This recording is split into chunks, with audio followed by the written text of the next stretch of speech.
अस्सलाम वालेकुम दोस्तों। मैं लाया हूँ आपके लिए एजुकेशन बोर्ड्स के हवाले से बहुत ही इन्फॉर्मेटिव न्यूज़ चैनल, जिसमें इंशाल्लाह मैं आपको डेली बेसिस पे बहुत सारे शेड्यूल्स जो रजिस्ट्रेशन के हवाले से है, एडमिशन के हवाले से, रिजल्ट्स के हवाले से, इंशाल्लाह वो मैं आपको शेयर करूँगा। कि सबसे पहले देखें, एजुकेशन बोर्ड जो है उसमें 9 की रजिस्ट्रेशन होती है। रजिस्ट्रेशन का मैं आपको बताऊँगा कि उसकी डेट क्या है, डब सिंगल फ़ीस क्या है, डबल फ़ीस क्या है और ट्रिपल फ़ीस के साथ किस डेट तक आप अप्लाई कर सकते हैं। फिर इंशाल्लाह हमारा आ जाता है जी ऑनलाइन एडमिशन का। एडमिशन हमारा टोटल सिस्टम ऑनलाइन होता है बोर्ड्स का, कि ऑनलाइन आप किस डेट तक अप्लाई कर सकते हैं, वो शेड्यूल आपके साथ शेयर करूँगा। इसी तरह के रिज़ल्ट हो जाते हैं कि रिज़ल्ट की डेट क्या है अनाउंसमेंट की, किस टाइम अनाउंस होगा, इंशाल्लाह वो भी मैं आपके साथ शेयर करूँगा वो सारी डेट्स। और रिज़ल्ट कि रिज़ल्ट क्या आया, उसका रिज़ल्ट परसेंटेज क्या है, उसमें कितने स्टूडेंट्स अपेयर हुए हैं, तो इंशाल्लाह वो मैं सारी चीज़ें आपके साथ शेयर करूँगा। फ़र्स्ट ऑफ़ ऑल कल ही एक हमारा मैट्रिक सेकंड एनुअल का रिज़ल्ट आउट हुआ है, तो कुछ डाटा मैं आपके साथ शेयर कर लेता हूँ।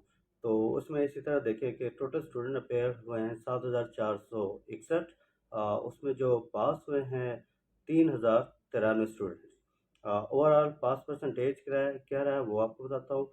इसमें 45% रहा है ओवरऑल।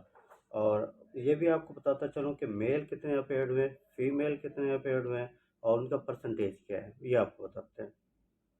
देखिए टोटल मेल जो अपेयर हुए हैं वो 5,519 स्टूडेंट अपेयर हुए हैं। इसके बाद जो पासिंग इनका है 2028 है और परसेंटेज 36.74% रहा है।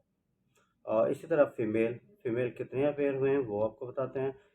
1942 फीमेल स्टूडेंट्स अपेयर हुई हैं। उसमें जो पास हैं 1065 स्टूडेंट्स पास हुए हैं और इनका परसेंटेज रहा है 54.84%। इस तरह ओवरऑल रिजल्ट जो हमारे डे गाजी खान बोर्ड का है वो 41.45 है।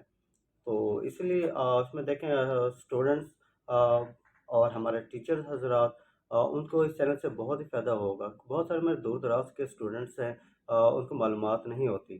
तो इंशाल्लाह मेरे न्यूज़ चैनल को देखते रहिएगा, इसमें मैं बहुत सारी इन्फॉर्मेशन आपके साथ वन बाय वन शेयर करता रहूँगा। और कोई भी इश्यू हो आप कमेंट में लाज़मी तरीके कीजिएगा, ताकि मैं नेक्स्ट टाइम वही वीडियो बनाकर आपके साथ शेयर करूँ और आपकी प्रॉब्लम को सॉल्व करूँ। तो तब तक के लिए अल्लाह हाफ़िज़।